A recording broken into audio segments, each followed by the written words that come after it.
If you know the name Black Sam Bellamy, you probably know the legend.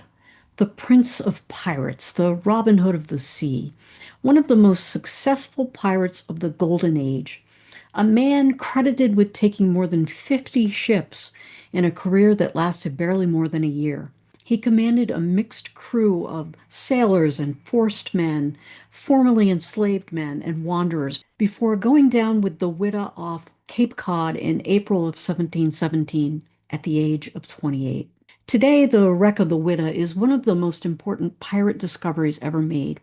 Barry Clifford found her in 1984, and the ship was authenticated after the discovery of artifacts bearing her name, including the famous bell inscribed Ye Whydah Galley. Thousands of coins, gold dust, ivory, weapons, everyday objects. A pirate ship turned time capsule beneath the sand off Cape Cod. But here is the question that has haunted the town of Machiasport for 300 years. What if not all the treasure went down with the ship? Machiasport sits at the mouth of the Machias River in Washington County, the easternmost county in the United States. Machias is remembered for the first naval battle of the American Revolution in June of 1775, when local people turned ordinary tools, courage, and whatever metal they could gather into resistance.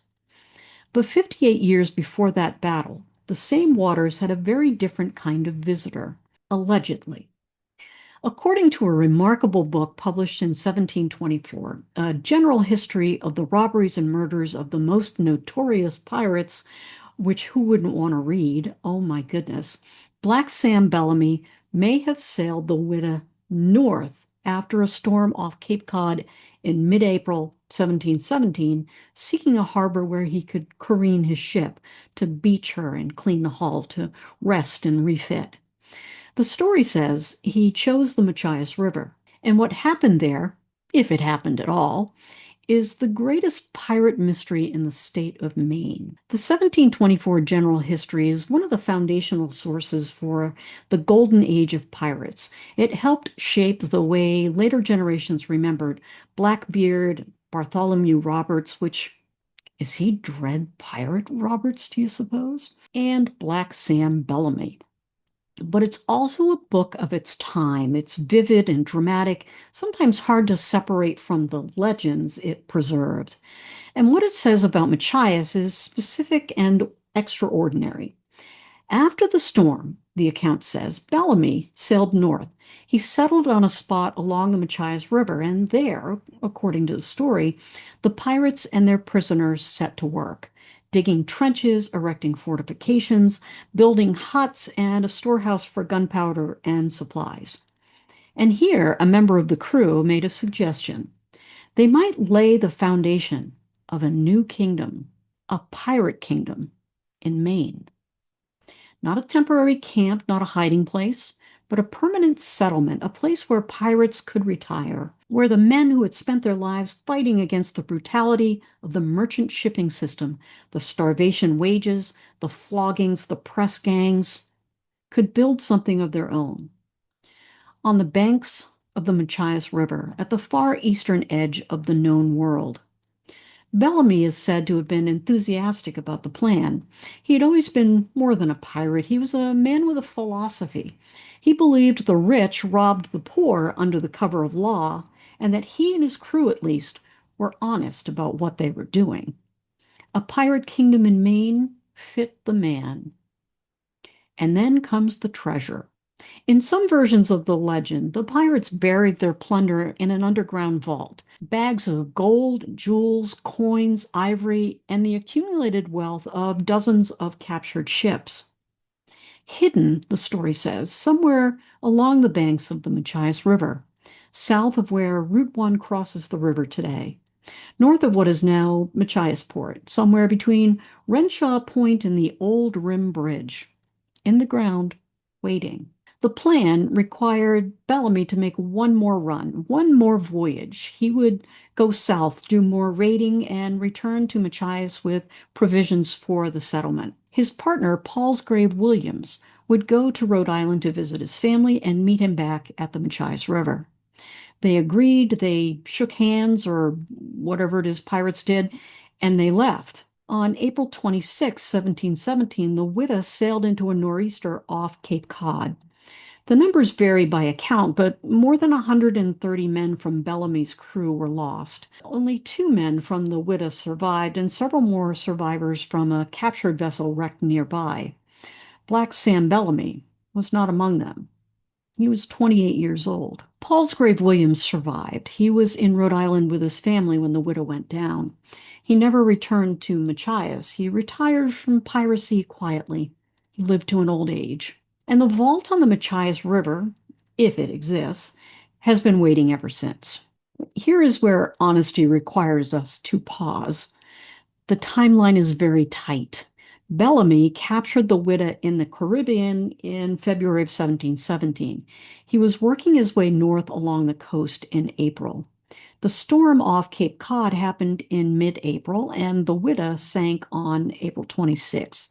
Between mid-April and April 26, perhaps 10 days at most, Bellamy would have had to sail from Cape Cod to Machiasport, establish some sort of fortified camp, hide the treasure, and return to Cape Cod in time to be caught in the storm that sank him.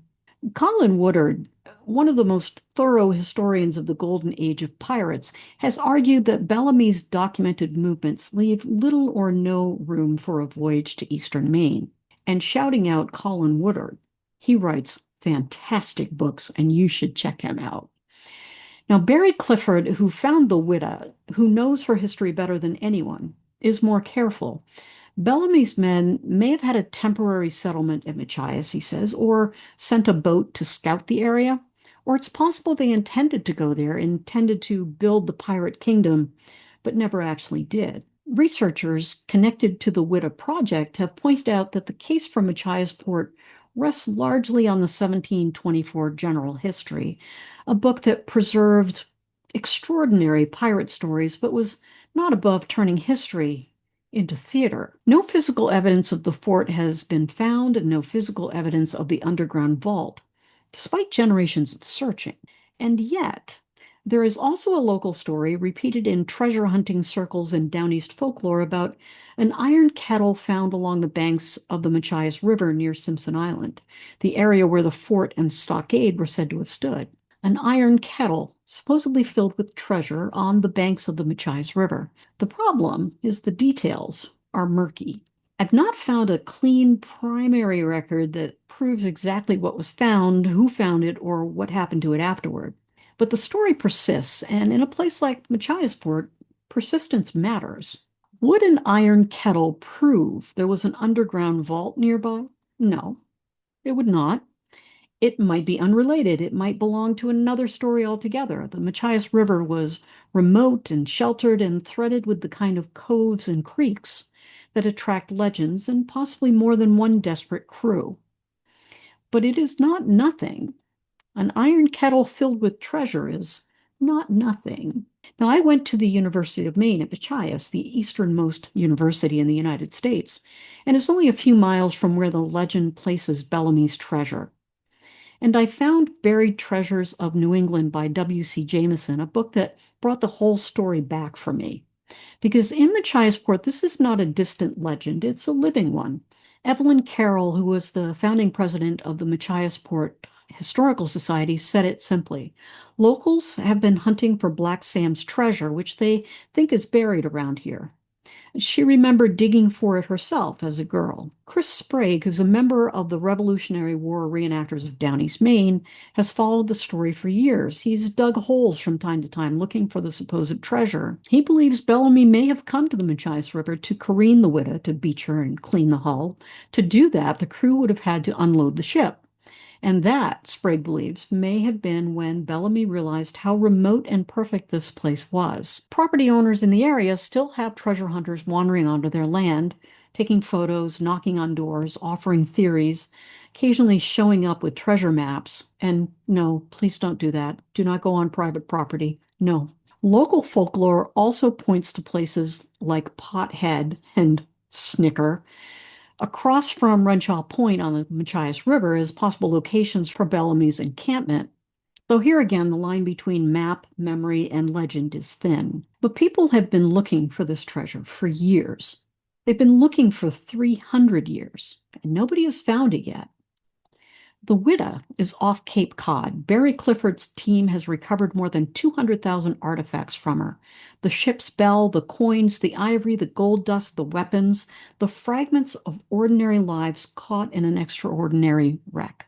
And somewhere on the banks of the Machias River, south of the Route 1 bridge, north of Machiasport, there may be a vault that was built in a hurry in April of 1717 by men who planned to come back and never did.